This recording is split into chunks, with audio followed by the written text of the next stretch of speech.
ದೇವರು ಎರಡು ಕಣ್ ಸಾಲ್ವಲ್ರಿ. ಜನಸಾಗರ ನೋಡಿ ಜಾತ್ರೆ ಅಂದ್ರೆ ಕಣ್ತುಂಬ ಅನ್ನಂದಾತ್ರಿ. ಹಾಗೆ ಬಂದ್ಬಿಟ್ಟು ಜಾತ್ರೆ ನಿಯಮ ಏನಪ್ಪಾ ಅಂದ್ರೆ ಇಲ್ಲಿಂದ್ರೆ ಹೆಣ್ಣು ಮಗಳು ಮದುವೆಯಾಗಿ ಗಂಡನ ಮನೆಗೆ ಹೋಗಿಳಂದ್ರೆ ಅವಳು ಬಂದು ಇಲ್ಲಿ ನೀರು ನೀಡುವ ಸಂಪ್ರದಾಯ ಇಲ್ಲಿ ಇದೆ. ದೇವರು ನನ್ನ ವಿಡಿಯೋ ನೋಡ್ತಾನಂತ ತುಂಬ ಹೃದಯ ಧನ್ಯವಾದಗಳು. ಹಾಗೆ ಇಲ್ಲಿ ಬಂದ್ಬಿಟ್ಟು ಮದ್ದಿನ ಹತ್ತಿರ ಬನ್ನಿ, ಮದ್ದಂತ್ರ ಚಾಲು ಮಾಡ್ರಿ. ಔಟ್ ಹಚ್ಚಾಕ ಚಾಲು ಮಾಡ್ಯಾರ ನೋಡ್ರಿ. ಎಲ್ಲಾ ಸದ್ಯತೆ ಮಾಡ್ಕೊಳತ್ತಾರಿ ನೋಡ್ರಿ. ಔಟ್ ಅಟ್ಟ ಮಧ್ಯಾಹ್ನ ಜಾತ್ರೆ ಬಂದ್ಬಿಟ್ಟು ಬೆಳತನಕ ತಾಯಿಯ ಪಲ್ಲಕ್ಕಿ ಮುಂದೆ ಇದು ಸಡಗರ ನಡೆದಿತ್ತು ನೋಡ್ರಿ. ಬೆಳತನಕ ಇನ್ನಿನ ಕಸಿ ಜನಸಾಗರ ಇರ್ತೈತ್ರಿ. ಮಧ್ಯಾಹ್ನ ಜಾತ್ರೆ ನೋಡ್ಕೊಂಡ್ ಬರ್ಲಿ.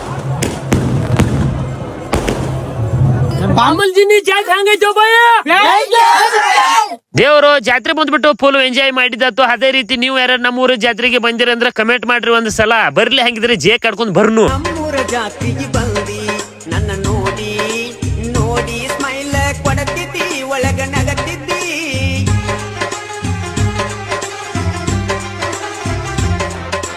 ದುರಗವ್ವನ ಬಂಡಾರ ನಾ ಹಚ್ಚಿನಿ, ನಿನ್ನ ಮೆಚ್ಚಿನಿ, ಮನಸ್ಸ ಕೊಟ್ಟಿನಿ. ಈ ಹುಲಿಗಳು ಬಂದ್ಬಿಟ್ಟು ಜಾತ್ರೆ ಅಂದ್ರೆ ಫುಲ್ ಜೋರ ಮಾಡತ್ತಾರ್ರಿ ನೋಡ್ರಿ. ಒಂದ್ಸಲ ಜೈಕಾರ ಹಾಕ್ತಾರ ಕೇಳ್ರಿ. ಜಾತ್ರೆ ಹೆಂಗೈತೆ ಬಾಯ.